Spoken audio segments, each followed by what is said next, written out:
Welcome back, or welcome if you're just joining us. It's the France 24 debate. And this summer, while politicians have been at the beach, the controversy has followed them there with the Burkini Ban imposed by many municipalities and seaside resorts, mostly on the French Riviera and in Corsica, but not only. We're talking about it in the company of journalist Isabelle Kersimon. We're also from Toulouse with Brim Sarah Alouane of the University of Toulouse. Welcome back as well to Emma Suleiman, Syrian activist and also communications consultant, and France 24's very own Florence Vimino, the host of our French Connections show. Now, we were saying at the outset how there is this discrepancy between public opinion abroad and public opinion here in France. 64% again of the French in favor of burkini bans. But again, public opinion is mixed. It's a step backwards with respect to women's rights. It's as if we went swimming with huge crosses. Enough is enough. On beaches, I don't mind. I see topless women, and that bothers me even more. It's ridiculous. I see naked people all the time. Why can't I cover myself up? We can do what we want. Do you have the impression, Florence Vimino, that this is really only in France that this could blow up in such a way, this controversy? I think we might see it happen in other countries. I mean, I couldn't talk for every other country, but we are seeing that the burqa debate is coming up in Germany and Switzerland and Austria. So maybe they're bracing themselves for a burkini debate down the line. But I think that France does have a very particular situation because of laïcité, state secularism. I think there's a very important point to raise when we're talking about secularism. It's been around for a really long time, the law of 1905, and there are two parts to this law. The first part is that the Republic ensures freedom of conscience, so essentially religious freedom, and that's often overshadowed by the second part of that law, which is that the Republic does not recognize, compensate, or subsidize any religion, so the state is neutral. So this neutrality of the state often overshadows religious freedom, and I think that's what we're seeing come out in this debate as well. For instance, the woman who was asked to remove her headscarf on that beach in Nice, that was her religious freedom that was being put in jeopardy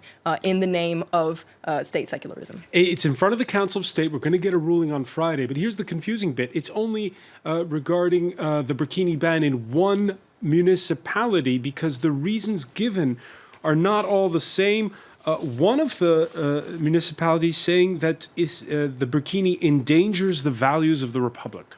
That's right. In fact, that's what the Prime Minister, Manuel Valls, he said that the burkini is incompatible with the values of the Republic. But there have been all sorts of reasons. Hygienic reasons have come up as well. It's interesting to note that the burkini is also banned in certain public pools in the Middle East for hygienic reasons. So this is an issue that comes up. But that idea that it is as a threat to French values, I think that's why it's turned into such a major debate. Isabelle Kersimon, is it a threat to the values of the Republic? Well, what a question. No, I don't think so. And I think this is also a problem.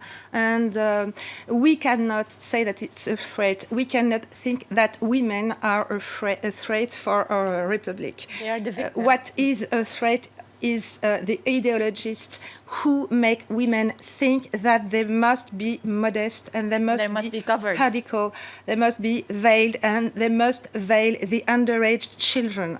This is the problem. They are not the problem. The ideology is the problem. In my opinion, the Islamic schools in France are more dangerous than the burkini, for sure, because this is where we see little children veiled and being programmed to believe that their body is shameful and they are made for, they should be submissive to their men and to God and all these dangerous ideologies behind. And this is happening in France today, not in the Middle East. But I wouldn't ban the burkini because we know, there is some kind of suffering when you want to hide your body, as you consider your body as something impure that really has to be hidden, that nobody should see. Or we in France celebrate the beauty of women, exactly. Respect and celebrate, and that's a problem. And what's come up in this whole burkini debate is, you're either forced to wear one or you're first to take one off. And so wherever you are in this debate, it's men telling you what to do and how to dress. And I think that's why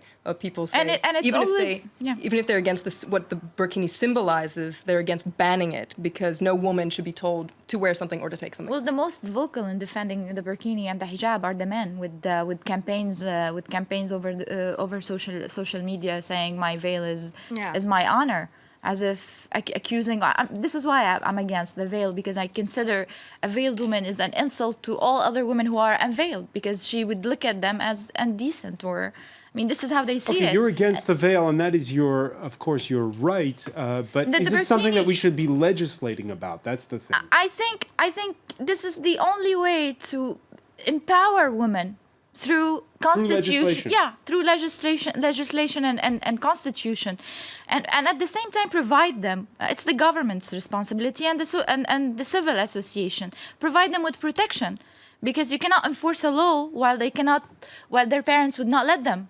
Rimsara Alwan, your reaction?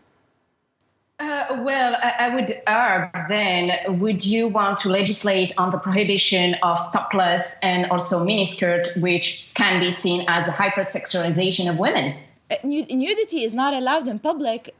Topless is not allowed in swimming pools. It's tolerated. Over-sexualizing underage children. How do you call this? Okay, I mean, you sexualize children. When you say that children's body have to be hidden because it could provoke desire, my God, what are you talking about? Rimsara Alwan. Children should be protected, but I'm talking about full grown-up adults. I mean, if you start legislating on clothing, then we are opening a Pandora box. I wouldn't legislate, I myself, I think we have judges and we have a constitutional court, and they will say and they will tell us, and we will observe the law. But that's also. It's not the role. It's not the role of a judge to tell how people should. I personally won't tell anyone how to dress, and laicity don't tell anyone how to dress. Except for in public schools. Fortunately, except in public schools. Natural. They don't tell you how to dress. No, they tell you the thing about, you're talking about children and whether or not they should wear the veil. In French public schools, until you reach terminale, which you're typically 18 years old, you cannot wear a veil when you're inside the public school. Now then, when you're outside in your own private home, protection. You can do whatever you want. And that brings us to a big point of context for all of this, which is that the controversy coincides with the start of the campaign for primaries leading up to next spring's presidential election in this country. Let's listen to the former head of state, Nicolas Sarkozy, who wants an extension of the headscarf ban. He's tacking a hard right in his bid to return to the presidential palace. The case of burkinis, everyone can see it's a provocation that helps a political Islam, a radicalized Islam. The best way to ease tensions is to prohibit any outward expression of any religion. Now, as for the left, it is split on the matter. That split felt even within the cabinet, the ruling socialists disagreeing there. I think it's creating a problem because it's challenging our own individual freedom. How far are we willing to go to ensure that a person's clothing conforms to our accepted social norms? And this gives way to racist speech. I see in this a dangerous and political drifting away from national unity. No, that's a misinterpretation of the issue. These decrees were passed to maintain public order. The burkini represents the enslavement of women. Rimsara Alwan, your reaction to the words of France's Prime Minister? Well, it seems that the coming presidential campaign is going to be really dirty. And of course, we are going to play the Islamophobia card and trying to catch far right-wing votes. Well, the Prime Minister, I would recommend actually the Prime Minister to actually read the Constitution and the law of 1905, because clearly he has no say in telling what is religious or not.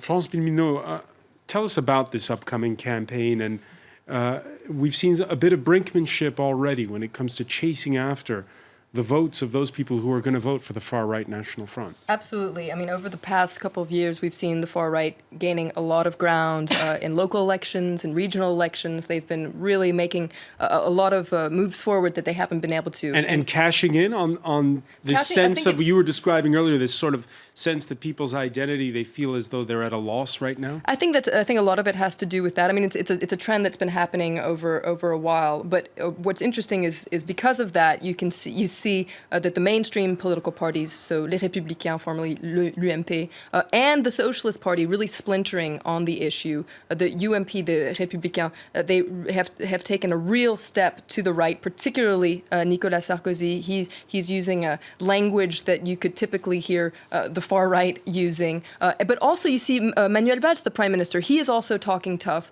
The government is in a very tricky position because we've had so many terrorist attacks here in France. The government has to appear tough. I think a lot of voters don't feel safe. They don't know what in the world is going on. They wonder what the government's doing. But that's what's interesting about this Burkini debate. A lot of people say, why are we talking so much about the Burkini? There are so many other issues that we should be talking about. Unemployment, the economy that's not doing so well, and the terrorist threat that is still very real. And people wonder, why were those cops stopping that woman on the beach? Shouldn't they be, chasing after terrorists? Why are we wasting so much time talking about this issue that only concerns a handful of women when there are much bigger issues at play for this presidential election? But, of course, that is the sexy topic. That is the topic that everyone talks about, and that's why politicians are latching onto. And actually, this topic in particular, the more it grows, the more it puts France in a position of attack. Because now in the Arab world, I mean, if we just look at the media, the media coverage of the Burkini issue, all over the media in the Arab world,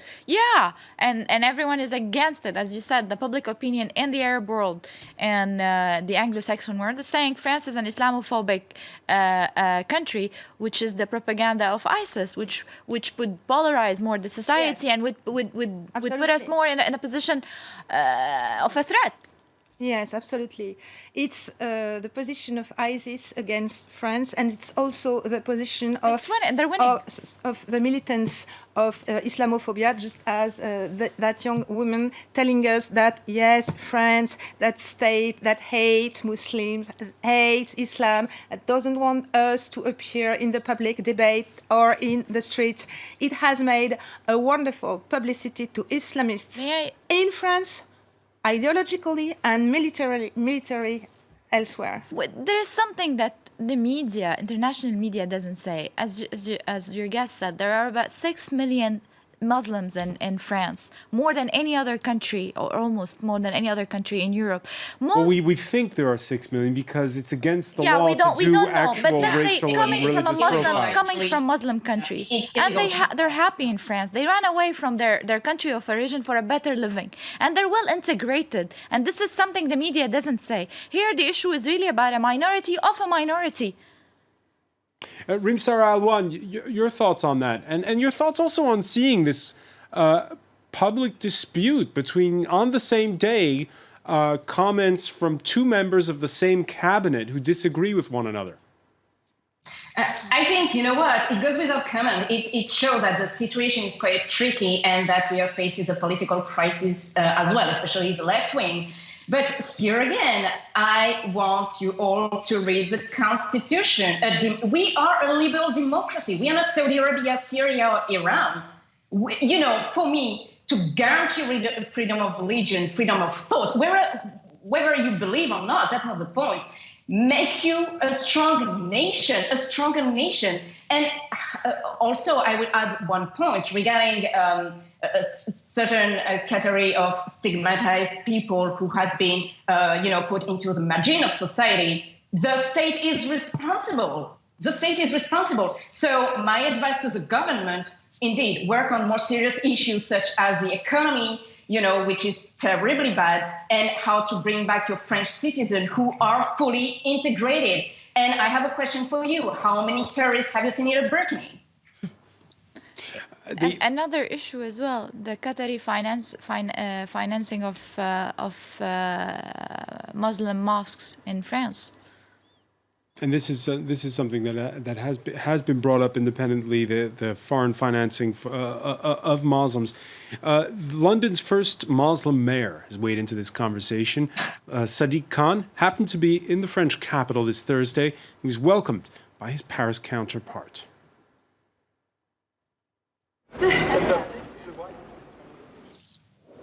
I've seen over the last few decades the amount of campaigning that women in my country have done and around the world to ensure women have rights to choose what they study, to choose themselves what work they do, to choose themselves what happens to their body, and to choose themselves what they wear or don't wear.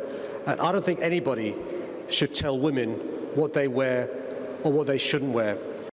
All right, another remarks on the hashtag F24 debate. This one from Richard. I agree security needs have changed, and there is an understanding level of fear in French society. However, this ban is simply a statement of intolerance that has no benefit for France.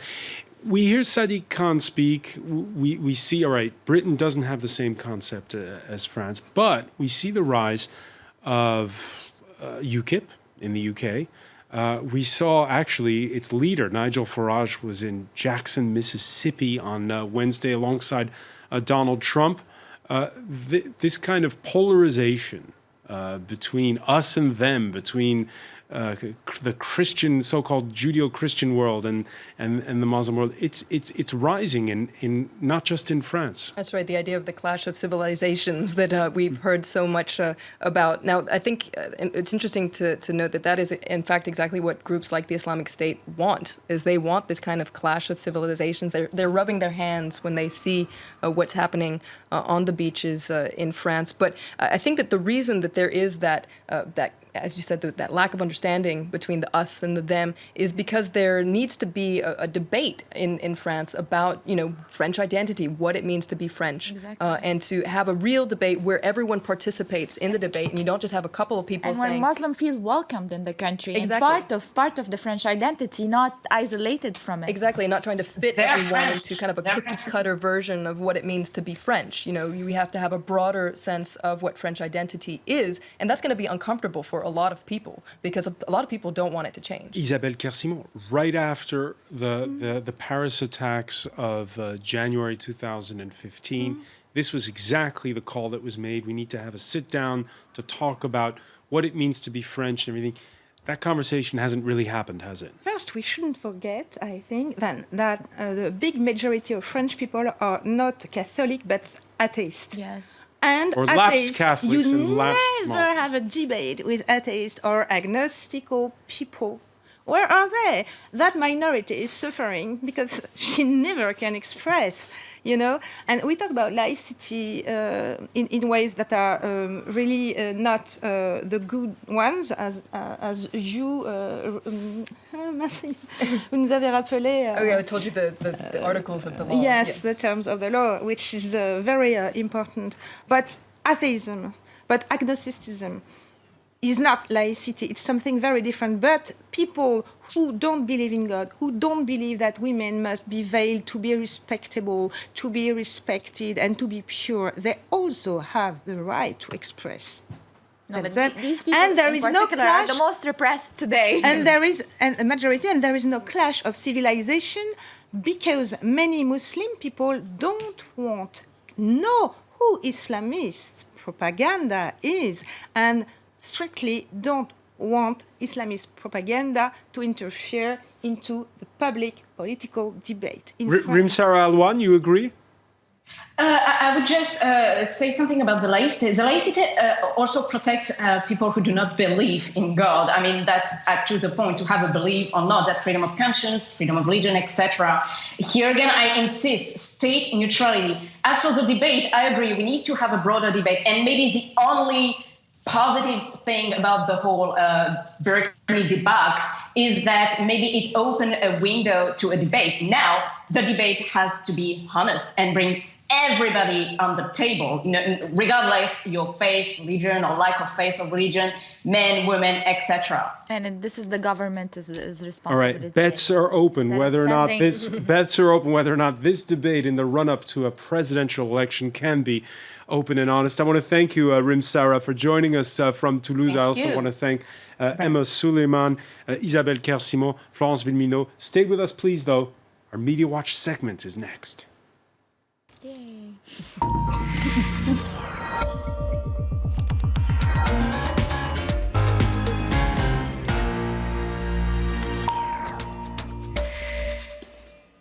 Enter James Creedon. Hi, François. So it's been feeding a social media frenzy for weeks now, and indeed the hashtags are multiplying online. The latest one, wear what you want. Now this was partly being used to illustrate scenes from, well, this is Amnesty UK. Our bodies, our clothes, our choice. We stand with the women targeted by the Burkini Ban. So you might expect certainly a different point of view from the kind of strict defence of secularism or laïcité. You might expect a different point of view being expressed in the UK, indeed, but certainly you see those images coming in from this Wear What You Want beach party on front of the French embassy in London, where there was even sand brought in for the occasion. And the French motto, or the French Republic's motto, Liberté, Égalité, Fraternité, being modified there for fraternité, with being replaced by sisterhood. In other words, defending a certain notion of women's rights. I mean, this is what's so confusing about this debate. On the one hand, I'll just try to find the article here, because the woman who developed the burkini, who is a Lebanese Australian woman, says this is about the emancipation of women. This is a piece of clothing that allows women to go and swim in the sea. And then for others, banning it is actually the real emancipation. It's freeing women, or at least forcing them to consider freeing themselves of these garments that are covering up their bodies. So it really depends on your perspective. Where is the emancipation? Is it in wearing items of clothing like this, or indeed forcing people to dispense with items of clothing like this? Interesting to see the perspective of certain prominent French feminists, such as Caroline de Haas. J'ai tellement honte. Now she is referring... I'm so ashamed. I'm so ashamed. She's referring here to the one particular incident, which of course got a lot of coverage in Nice, where police officers were photographed requesting a woman to remove a garment of her clothing to verify whether or not she was wearing a burkini, and a lot of people responding to that. You also had, if I could find it, Caroline Forest, who is a very staunch defender of French secularism, and she is saying this is not French secularism and it's unacceptable. So for a lot of people, incidents such as that really need to be dissociated with the broader struggle for protecting a certain notion of French secularism. To move on to another related point, David Thompson, who is a specialist in jihadi networks, working for our sister radio channel RFI, he got a lot of coverage yesterday for this statement, saying the photos of what happened in Nice are going to feed years of jihadi propaganda. In other words, this is going to play into a certain anti-French spin on things, on jihadi. But of course, Emma Suleiman, the counter-argument to that is, so what? We can't let them just dictate the agenda? Well, we have to work against this. This is why I said the debate is so important, and to engage the Muslim in this campaign is so important, because they only have the responsibility to educate other Muslims and to talk to Muslims in the Arab world. And as I said, the government have the responsibility today to protect the young Muslim from joining ISIS, because these Muslims feel a victim, again, as your guest in Toulouse said, and they see ISIS as the solution. Right, I'm trying to find another image here that has been shared. This is a Sudanese cartoonist by the name of Khalid Al-Bai. And this is a theme that comes back again in articles and also cartoons. Now here you see one woman being told to cover up on the left here, and another woman being told to uncover.